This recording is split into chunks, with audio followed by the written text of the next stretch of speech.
तरीके से अपने थॉट से घिरा हुआ है ना, ऊपर भी और नीचे भी बनाने का मतलब था, नहीं तो फिर वो ऊपर ही बना देते या नीचे भी बना देते सारी, है ना। So what they want to tell you इसकी पूरी तरीके से अपने थॉट से घिरा हुआ है। दूसरा हम देखते हैं वो कर क्या रहा है, वो प्रे कर रहा है, हाथ जोड़ के प्रे कर रहा है ना, और लेट के प्रे कर रहा है। अब जनरली आप देखोगे तो हम कभी लेट के प्रे नहीं करते, या तो बैठते हैं या खड़े होते हैं। एक ही कंडीशन में लेट के प्रे करते हैं, जो हमारे हालात ही नहीं होते खड़े होने वाले, है ना, तो हम बिस्तर पे बड़े-बड़े आराम का नाम ले रहे होते हैं। तो कहने का मतलब एक बात तो पक्की है, इसकी तबीयत खराब है ना, इसको हेल्थ इश्यूज हैं। और वो इश्यूज क्यों हैं? इसकी अपनी थिंकिंग की रिस्ट्रिक्शन की वजह से, नेगेटिव थिंकिंग कर करके ये आज इस सिचुएशन में पहुंच चुका है ना। साइंस भी क्या कहती है, जब आप एक ही चीज के बारे में एंग्जाइटी रखते हो 3 महीने से ज्यादा, तो वो फाइनली आपकी बॉडी पे फिजिकली इफेक्ट करने लग जाती है। तो इसकी वो स्टेज आ गई। आप जिस भी चीज़ की बात कर रहे हो, रिश्ता तो चल नहीं पा रहा है और आप नेगेटिव सोच के, नेगेटिव तभी सोचोगे ना जब चल नहीं पा रहा होगा, अच्छा वाला चल रहा होता तो स्ट्रेस में नहीं होते तो। कहने का मतलब नेगेटिव आपका रिश्ता चल नहीं रहा और उसके लिए आप नेगेटिव सोच के आज आपकी हेल्थ खराब है। बिज़नेस चल नहीं रहा, सोच के आपकी हेल्थ खराब है। अब देखो एक विंडो बनी है। टैरो में हम कहीं पे भी विंडो बनाते हैं, तो कहने का मतलब होता है there is still hope, hope है। अब वो होप क्या है? कि आप भाग जाओ। जब भी कोई चीज़ आपकी हेल्थ को नुकसान पहुँचाने लग जाए, तो वो चीज़ वर्थ इट हो ही नहीं सकती।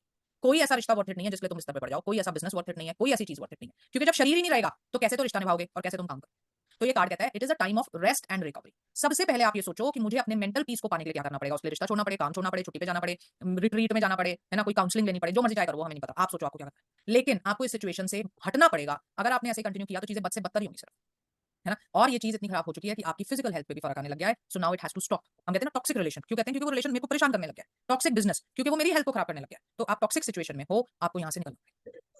Clear? It is also a negative card. Past में ऐसी सिचुएशन थी कि आपकी फिजिकल हेल्थ भी खराब होने लग गई थी। प्रेजेंट में है, फ्यूचर में हो जाएगी। अब फ्यूचर में हो जाएगी तो अभी से ही बोल दो कि भैया देखो अटकना नहीं। अगर कोई चीज़ नहीं वर्कआउट कर रही है, लेट इट बी। समटाइम्स हमें चीज़ को छोड़ना पड़ता है ताकि समथिंग बेटर कैन कम इन, है ना? तो अभी से ही आपको बता रहे हैं, नहीं तो फिर आप अपनी हेल्थ खराब कर लोगे उसकी वजह से।